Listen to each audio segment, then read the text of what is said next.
말라기는 귀환한 유다 백성에게 하나님은 여전히 우리를 사랑하시며 언약을 지키고 계신다라고 선포하였던 선지자였습니다.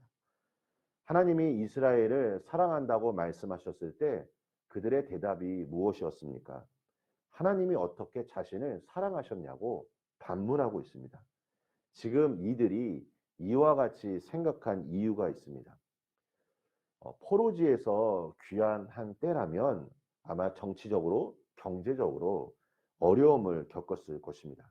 하나님이 그들을 사랑하셨다면 복을 주시고 잘 살아야 할 텐데 그렇지 않기 때문에 지금 이스라엘 백성들이 하나님에 대한 사랑을 부인하고 있는 것입니다. 우리가 신앙생활 하면서 하나님의 사랑을 자의적으로 해석할 때가 있습니다. 무언가 잘 되고 기도 응답을 받게 되면 하나님께서 나를 사랑하시는구나. 그런데 반면에 내가 기도했던 대로 이루어지지 않거나 무언가 응답이 더디게 진행되는 것 같으면 하나님께서 나를 사랑하지 않는다라고 생각할 때가 있는 것입니다. 그러니까 결론적으로 말씀드리면 상황과 환경으로 인해 하나님의 사랑을 의심하는 경우가 있다는 것입니다. 이 시간 우리는 이스라엘 백성들의 역사를 기억하기 원합니다. 하나님께서는 분명히 이스라엘 백성들에게 약속하신 대로 가나안 땅을 그들에게 주셨습니다. 그리고 신명기서를 읽다 보면 하나님은 분명히 말씀하셨습니다. 하나님을 사랑하고 섬기면 복을 누릴 것이지만 우상 숭배의 죄로 하나님께 불순종하면 가나안 거민들과 같이 그 땅에서 뽑혀질 거라고 말씀하셨습니다. 우리가 중요한 것이 있습니다. 성경을 읽을 때마다 하나님의 뜻이 무엇인지 성경이 가지고 있는 그 가치관 안에서 우리가 성경을 읽고 해석해야 하는데 우리가 이 땅을 살아가면서 어쩔 수 없이 이 세상 속에 지내다 보니 이 세속적 가치관을 가지고 성경을 이해하고 해석할 때가 있다는 것입니다. 그래서 우리가 날마다 성령의 충만함을 위해 기도해야 하는 이유가 무엇입니까? 성경의 저자는 누구입니까? 하나님이십니다. 하나님께서 성령님께서 우리에게 주시는 그 도우심과 지혜가 있어야 우리는 하나님의 온전하신 뜻을 알 수 있다는 것입니다. 우리가 하나님의 뜻을 알게 되면 하나님께서 나를 얼마나 사랑하시는지 우리는 알게 될 것입니다. 이스라엘 백성들이 행했던 모습을 보십시오.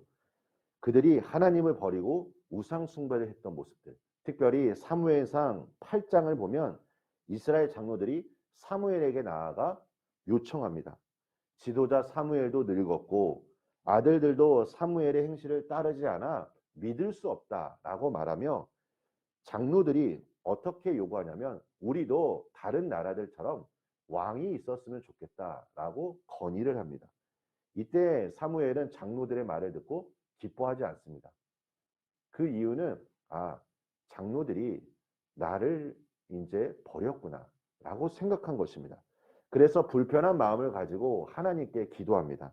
그러자 하나님께서 말씀하시기를 백성이 내게 한 말을 다 들으라. 이는 그들이 너를 버림이 아니오 나를 버려 자기들의 왕이 되지 못하게 하려 함이니라. 내가 그들을 애굽에서 인도하여 낸 날부터 오늘까지 그들이 모든 행사로 나를 버리고 다른 신들을 섬긴 같이 내게도 그리하는도다. 하나님께서 사무엘에게 분명히 말씀하신 것입니다. 사무엘을 버린 것이 아니라 하나님을 버렸다라고 말한 것입니다.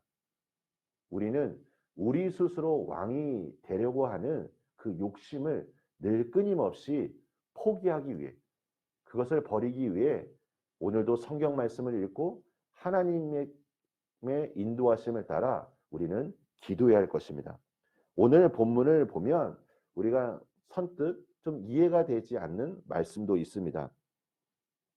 2절 후반부와 3절 그 전반부를 보십시오. 내가 야곱을 사랑하였고 에서는 미워하였다. 하나님께서 사랑의 하나님이신데 에서를 향하여 미워하셨다라고 말합니다. 오늘 본문에서 하나님은 에서와 야곱 중 야곱을 언약의 대상으로 선택하셨음을 사랑의 증거로 말씀하셨습니다. 하나님은 에돔 땅을 결국 황폐하게 하셨는데 그것은 그들이 교만하고 악행을 저질렀기 때문입니다. 또한 그들은 이스라엘 백성들이 멸망을 당하는 환란의 날에 이스라엘을 불쌍히 여기지도 않았고 또 대적자들의 편에 섰기 때문입니다. 하나님은 에서가 아닌 야곱을 선택하신 이유로 한 번도 에돔을 이스라엘보다 높이시거나 사랑하신 적이 없으셨습니다. 이제 이스라엘 백성들은 하나님께서 그들에게 어떻게 행하셨는지 그것을 기억하고 하나님께서 우리를 사랑하셨구나라고 기억해야 할 것입니다. 에서를 미워하고 야곱을 사랑했던 이유가 무엇일까요? 야곱은 하나님에 대한 그 축복, 하나님의 은혜를 소중히 여기며 그것을 갈망하고 사모했습니다. 우리 사랑하는 성도 여러분, 오늘 이 시간 주님 앞에 기도할 때 이 한 가지를 가지고 한번 기도해 보시기를 축복합니다. 그것은 하나님의 사랑, 그 하나님의 사랑을 내가 갈망하며 주님의 그 크신 사랑을 오늘도 경험하여 우리가 세상을 바라보는 것이 아니라 창세 전부터 나를 향하여 나를 선택하시고 나를 사랑하시는 그 하나님의 그 무한하신 그 은혜를 오늘 우리의 영이 다시 한번 경험하기를 예수님의 이름으로 소망합니다. 하나님의 사랑에 대해 무감각해지거나 아니면 의심하는 분들이 계시다면 주님께서 오늘 그 사랑으로 붙들어 주시고 확신시켜 주시고 오늘 하루도 말씀과 기도로 승리하시기를 예수님의 이름으로 축원합니다. 우리 함께 기도하겠습니다. 하나님 아버지 감사합니다. 주님, 오늘도 성령님께 간절히 기도하며 나아갑니다. 우리의 눈을 열어주시고 우리가 하나님의 음성을 분명히 듣게 하여 주시고 하나님의 사랑이 언제나 나와 함께하고 있다는 것을 다시 한번 확신하며 믿음의 길로 나아가는 우리 모든 성도님들의 발걸음을 주님 축복하여 주시옵소서. 말씀을 읽을 때마다 말씀 속에서 역사하시는 하나님의 위대한 섭리를 발견하기를 원합니다. 주님, 그래서 우리가 이 땅을 살아가며 하나님의 사랑을 언제나 확신하고 그 사랑 안에서 모든 것을 생각하고 행동할 수 있도록 주님 은혜 베풀어 주시옵소서. 예수님의 이름으로 기도합니다. 아멘.